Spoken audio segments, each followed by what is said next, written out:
뉴욕에 사는 주인공은 멋진 남편과 함께 안정된 직장, 좋은 집에서 살고 있었습니다.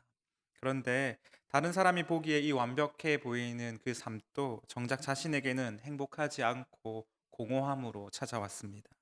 결국 주인공은 남편과 이혼을 하고 자신의 집을 모두 정리한 다음에 여행을 떠납니다. 그리고 제목처럼 각 나라를 여행하면서 맛있는 음식을 먹고 명상을 통한 기도를 하며 새로운 사랑을 찾습니다. 그리고 영화는 우리에게 이렇게 얘기합니다. 지금 여러분의 삶이 공허하다면 일상에서 벗어나서 자신이 하고 싶은 것을 하고 자신을 찾으라고 말합니다. 저도 여행을 참 좋아합니다. 일상에서 벗어난 휴식은 우리가 정신적으로 또한 육체적으로 우리에게 안식과 또한 큰 힘이 되기도 합니다. 또한 새로운 세계에 대한 경험은 이전보다 자신을 조금 더 성장시키는 원동력이 되기도 합니다. 그러나 한 항공사의 광고 문구처럼 처음으로 여행이 우리의 일상을 떠났습니다. 코로나 이후 우리가 가장 원하고 또한 아쉬운 점이 있다면 아마 가족들과 함께 여행 가는 것이 아닐까라는 생각을 해봅니다. 맘 편하게 잠시 휴식을 떠나며 자유롭게 가족들과 함께 오붓한 시간을 보내고 싶은데 행복한 시간을 보내고 싶은데 그것이 요즘 참 쉽지가 않습니다. 꼭 비행기를 타고 외국을 나가지 않더라도 며칠 쉬면 참 좋을 텐데 공식적으로 그것을 가능하지가 않는 시대입니다. 코로나 때문에 집 앞에 있는 마트만 가더라도 우리의 삶이 왠지 움츠리게 되고 조심스럽은 분위기가 계속됩니다.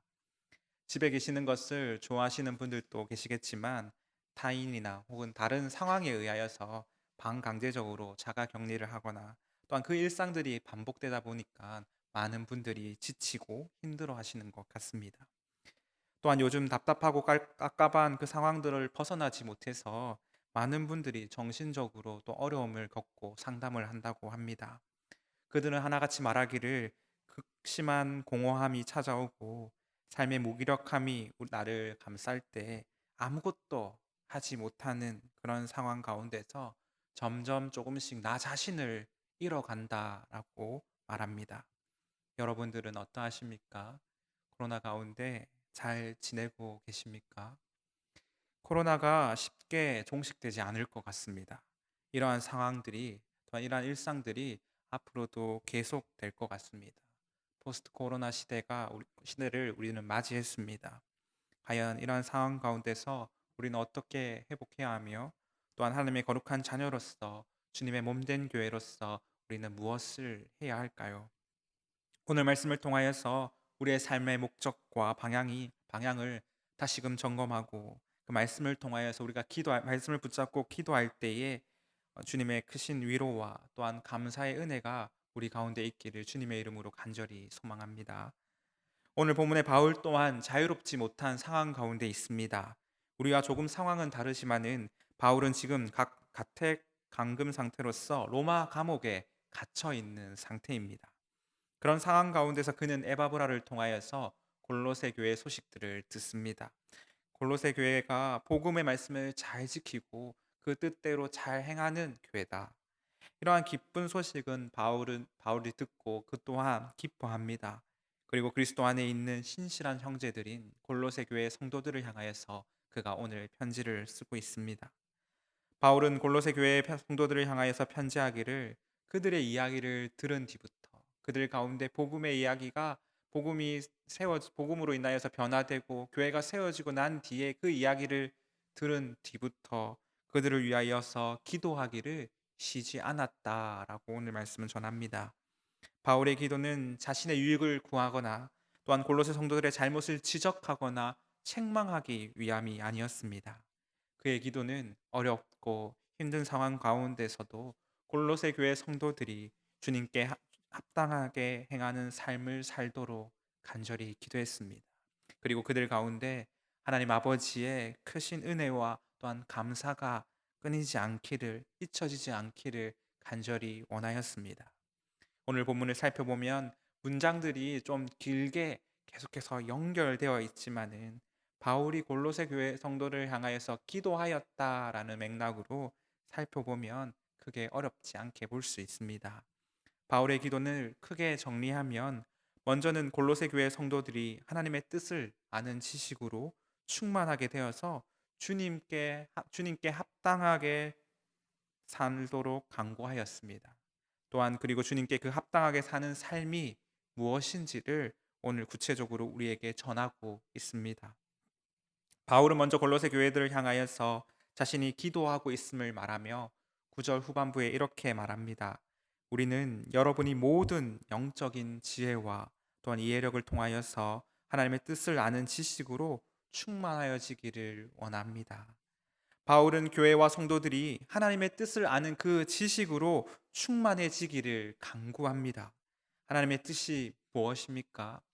오늘 본문은 그 하나님의 뜻에 대하여서 구체적으로는 언급하고 있지 않지만 우리가 다른 말씀들을 통하여서 하나님의 뜻이 무엇인지를 너무나도 잘 알고 있습니다. 대표적으로 데살로니가 전서 5장의 말씀입니다. 항상 기뻐하라, 쉬지 말고 기도하라, 범사에 감사하라. 이는 그리스도 예수 안에서 너희를 향하신 하나님의 뜻이니라. 또한 우리는 신약에 있는 곳곳의 말씀을 통하여서 하나님의 뜻이 무엇인지를 알 수 있습니다. 거룩한 삶을 사는 것, 또한 선을 추구하는 것, 그리고 선을 행하는 것, 또한 선을 행할 때에 고난이 따른다는 것. 우리가 하나님의 뜻대로 사는 것이 어떠한 것인지, 그것이 왜 중요한 것인지 신약의 말씀은 계속해서 우리에게 전합니다. 바울은 이러한 것들이 오직 영적인 지혜와 총명, 즉 성령께서 주시는 지혜와 성령께서 도우시는 그 이해로 통하여서 우리가 알게 되고 그로 인하여서 우리가 채워진다고 우리에게 전합니다. 사랑하는 성도 여러분, 여러분들은 오늘 또 하나님의 뜻을 따라서 하루를 사셨습니까? 하나님의 뜻은 우리의 지혜와 우리의 이해로는, 우리의 머리로는 이해할 수 없는 것입니다.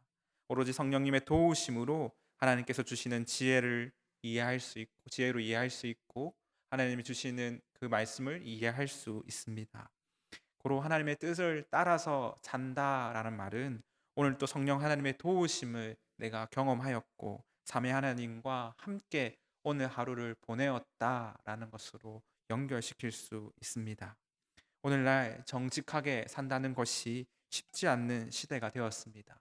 선으로 행한 일들이 악으로 되돌아와서 우리의 뒤통수를 치는 일들이 너무나도 많습니다. 그럼에도 불구하고 성도는 선을 행해야 합니다. 상대방이 어떻게 할 줄 뻔히 아는데 그러한 상황에서 우리가 선을 행해야 할까요? 지금 저보고 미련하고 바보 같은 그 짓을 해라는 겁니까? 그럴 때는 지혜가 필요하지 않을까요? 라는 우리가 의문을 가질 수 있습니다. 그러나 그러한 삶이 과연 누구를 위하는 삶이었는지 우리는 생각해 보아야 합니다. 혹 우리의 자존심을 위해서 혹은 자신의 욕망과 욕심을 위해서 그렇게 핑계대지는 않았는지. 오늘 말씀은 우리의 기도의 목적과 우리의 삶이 주님께 합당하게 행하며 주님을 기쁘시게 하는 것이라고 분명하게 우리에게 전합니다.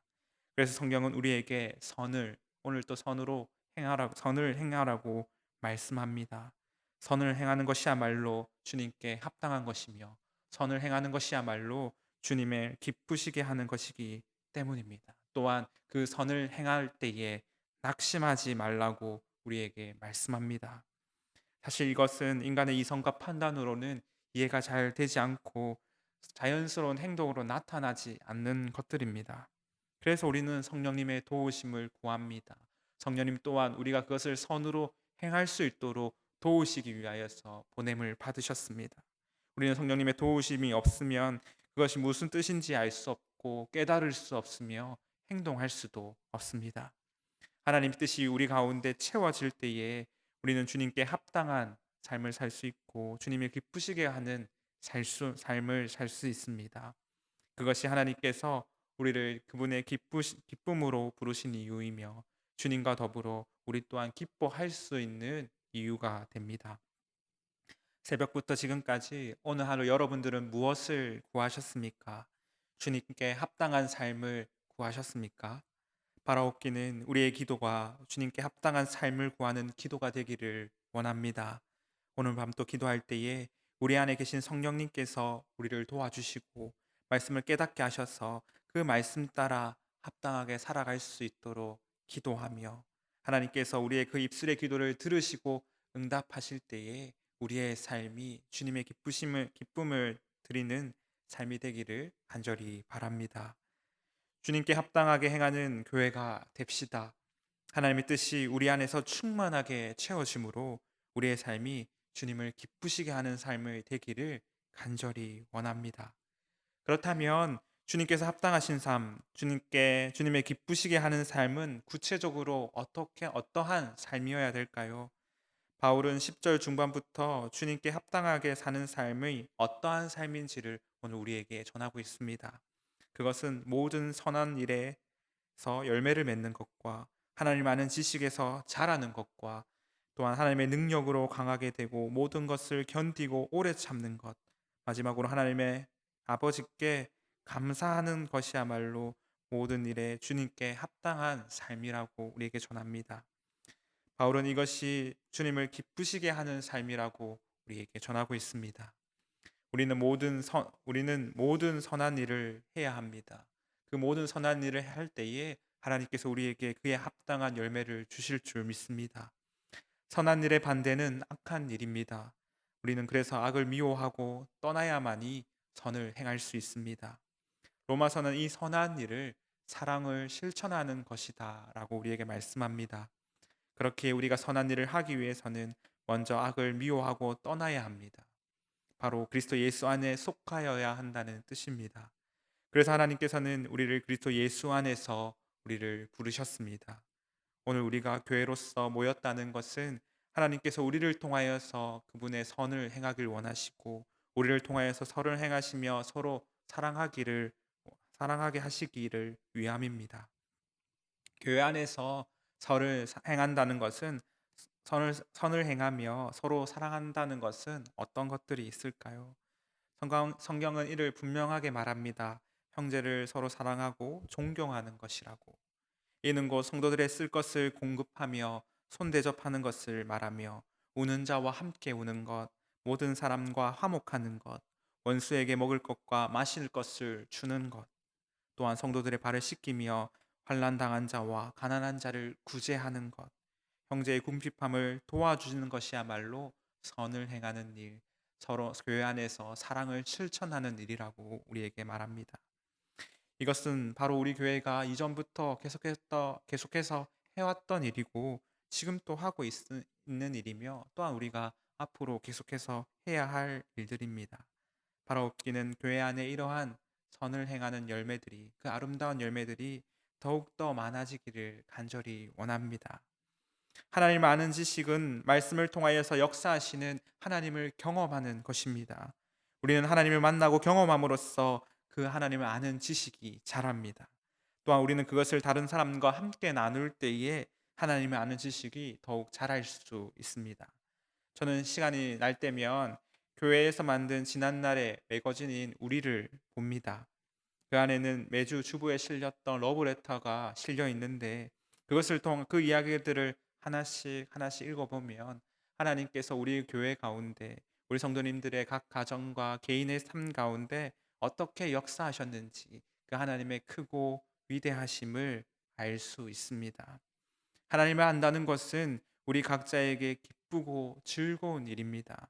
감격과 감사가 넘치는 우리의 삶의 참 행복입니다. 하지만 하나님의 그 크심이 어찌나 크신지 우리의 짧은 인생으로는 그 하나님의 크심을 다 알 수가 없습니다. 그래서 하나님께서는 우리를 교회로 부르시고 서로 교제하게 하셨습니다. 그 교제하는 가운데 그 크신 하나님을 서로 얘기하며 하나님 아는 지식을 공유함으로써 하나님을 조금 더 알아가며 그 하나님의 크시고 위대하심을 우리의 삶 가운데 알게 하시기를 원하셨습니다. 우리는 성도의 교제를 통하여서 우리 가운데 역사하시는 하나님을 더욱더 깊이 만날 수 있습니다. 하나님은 우리를 로봇처럼 만들지 않으시고 해결하지 않으셨습니다. 각자의 인생 가운데 찾아오셔서 그 삶 가운데 가장 적합하고 가장 합당한 방법으로 우리 가운데 역사하시며 내가 너의 하나님 됨을 우리의 하나님 되시며 우리의 주인 되심을 우리에게 말씀하십니다. 오늘 또 여러분들에게 우리 하나님은 어떻게 역사하셨습니까? 하나님께서 어떻게 여러분들과 함께 하셨습니까? 하나님께서 우리 가운데 함께 하시며 역사하신 그 은혜를, 또한 그 하나님 아는 그 지식을, 그 감사를 러브레터를 통하여서 우리 함께 공유해 주시고 또 말씀해 주셨으면 좋겠습니다. 그리스도 안에서 우리가 하나님을 경험한다는 것은, 경험하고 그 기쁨과 감사를 나눌 때에 하나님의 크신 은혜가 우리 모두에게 있을 줄 믿습니다. 그로 인하여서 우리가 함께 하나님을 더욱더 깊이 알아가는 그 지식이 시간이 지날수록 또한 매일매일 자라는 저와 여러분이 되기를 원합니다. 또한 11절은 주님께 합당하게 행하는 삶을 모든 견딤과 오래 참는 것이라고 우리에게 전합니다. 우리가 주목해야 해서 보아야 할 것은 그 앞에 기록된 모든 능력과 기쁨으로라는 말씀입니다. 흔히들 힘들 때 웃는 자가 인류다라고 말합니다. 그러나 일반적으로 오래 참음과 기쁨은 어울리지 않는 말입니다. 또한 고난과 슬픔을 견딘다는 것은 결코 쉬운 일이 아니며 고독하고 힘든 일입니다. 하지만 하나님께서는 하나님의 능력으로 그 능력을 우리에게 주셔서 선을 행하며 또한 합당한 삶을 살아갈 수 있도록 견디게 하시고 오래 참음으로 우리를 인도하시겠다고 말씀하십니다. 이는 단순히 알바끼처럼 무조건 기다린다는 것을 말하지 않습니다. 하나님께서는 그 가운데 분명 우리가 기뻐한다, 기쁨으로 그것을 견뎌낸다라고 말씀하십니다. 성경을 찾아보니까 어렵고 힘듦을 견뎠던 자가 누구였을까라고 찾아보니까 야곱이 떠올랐습니다. 야곱이 아내 라헬을 얻기 위하여서 삼촌 라반의 집에서 7년을 일을 했는데 그거 7년이 마치 며칠같이 여겼답니다. 근데 그 7년 뒤에 야곱이 라헬을 아내로 맞이한 것이 아니라 또 7년을 더 기다려서 라헬을 아내로 맞이합니다. 그가 그 오랜 세월을 며칠과 같이 기다렸다는 것이 아마 기쁨으로 기다렸다라는 것을 의미하지 않을까라는 생각을 합니다. 그런데 이것이 잘 마음에 안 와닿습니다. 아직 결혼을 하지 못했고 또한 그것을 공감할 수 있는 사람들이 많이 있지 않기 때문입니다. 그래서 이 기쁨을 어떻게 하면 전할 수 있을까? 우리가 하나님께서 기쁨으로 견디게 하는 것이 무엇일까? 라는 것을 많이 고민을 하다가 한 가지 떠오르는 방법을 주셨습니다. 그 방법은 여러분들이 각자 오늘 집에 가셔서 해 보셔야 하는 일입니다. 오늘 집에 가시면 오늘 하루 동안 고생하고 수고한 나의 아내를, 나의 남편을 한번 안아주는 것입니다. 오늘 하루 학교에서 또한 학원에서 애쓰고 노력했던 우리의 자녀들을 한번 안아주는 것입니다. 사실 좀 제 입장에서 약간 넘사시러운데 여러분들 입장에서는 어떤지 잘 모르겠습니다. 잘하시는 분들도 계실 거고 또한 그것이 좀 어색하신 분들도 계실 것입니다. 그런데 오늘 진짜로 한번 안아보십시오. 안아주시면서 오늘 수고하셨습니다. 참으로 사랑합니다. 라고 얘기할 때에 기쁨으로 견딘다는 것이 무엇인지 하나님께서 우리 가운데 알려주실 줄 믿습니다. 진짜로 한번 오늘 가셔서 꼭 남편을, 아내를, 자녀들을 안아주시기를 바랍니다. 그때에 오늘 또 주님께서 우리를 안아주시고 계심을, 우리가 기쁨으로 그 일을 견딜 수 있게 하심을 알 수 있게 하실 것입니다. 수고하였다 아들아, 고생 많았다 딸아, 오늘 또 주의 합당한 삶을 살기 위하여서 애쓰고 노력한 너의 마음을 내가 안다. 주님의 그 크신 위로가 우리 가운데 있기를 소망합니다. 꼭 한번 안아보십시오. 그때 우리 가운데 하나님의 능력이 있을 줄 믿습니다. 마지막으로 하나님 아버지께 감사하는 것이야말로 주님께 합당하게 사는 삶이라고 말씀을 우리에게 전합니다. 감사는 하나님께서 우리에게 베푸신 구원의 은혜를 깨닫는 것에서부터 시작합니다. 하나님께서는 우리를 흑암의 권세에서 구원해 주셨습니다. 그리고 오늘 또 우리로 하여금 하나님의 나라, 그리스도의 나라로 옮기셔서 그 나라 안에서 살게 하셨습니다. 오직 그 나라에 들어가는 자만이 하나님이 주시는 그 기업을 받을 수 있습니다. 따라서 우리는 그 기업을 받은 자입니다. 오늘 이곳에 모여서 하나님 말씀을 듣고 또 하나님을 찬양하며 함께 기도하는 우리 모두는 이미 하나님의 기업을 받은 자입니다. 따라서 우리에게는 하나님 나라에서 누릴 수 있는 영생과 영광의 복이 있습니다.